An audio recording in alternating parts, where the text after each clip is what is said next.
আসসালামু আলাইকুম প্রিয় দেশবাসী। আজকে আমরা তাহিরপুর থেকে আগত মধ্যনগর উপজেলায়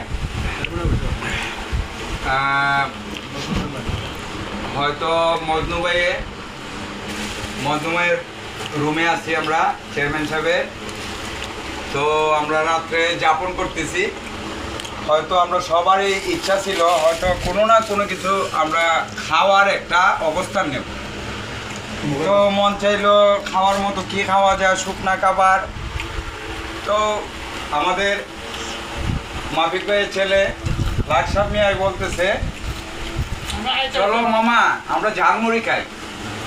তো মনের মধ্যে জাগলো হয়তো ঝালমুড়িটাই শুকনা খাবার ভালো লাগবে। তো আমরা ঝালমুড়ি রেডি করলাম, মাংসের মশলা, মরিচ, পেঁয়াজ, এইগুলা রাত বাজে 11টা। তো কিছু দোকান হয়তো লাগিয়ে নিছে, সব দোকান খোলা নাই।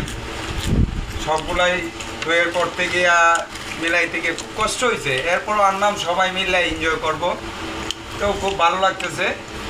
আমরা যারা রাত্রে হাওড় অঞ্চলে ঘুরি, ঠিক আমরা সবসময় ওই রকম থাকতে চাই, ওই রকম খেতে চাই, ভালো লাগে।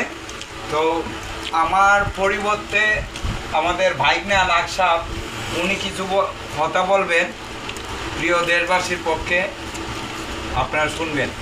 আসসালামু আলাইকুম সম্মানিত এলাকাবাসী, আপনারা বিভিন্ন জায়গার মাঝে যাবেন, 5-6 জন মিলিয়া আপনারা আনন্দ ফুর্তি করবেন, আর বেশায় বেশায় মুড়ি খাবেন আর খাসা মরিচ খাবেন, বুঝছেন?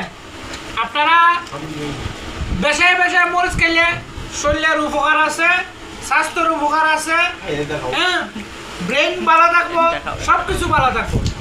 তো আমার বক্তব্য শেষ করলাম। অনেক জনের বক্তব্য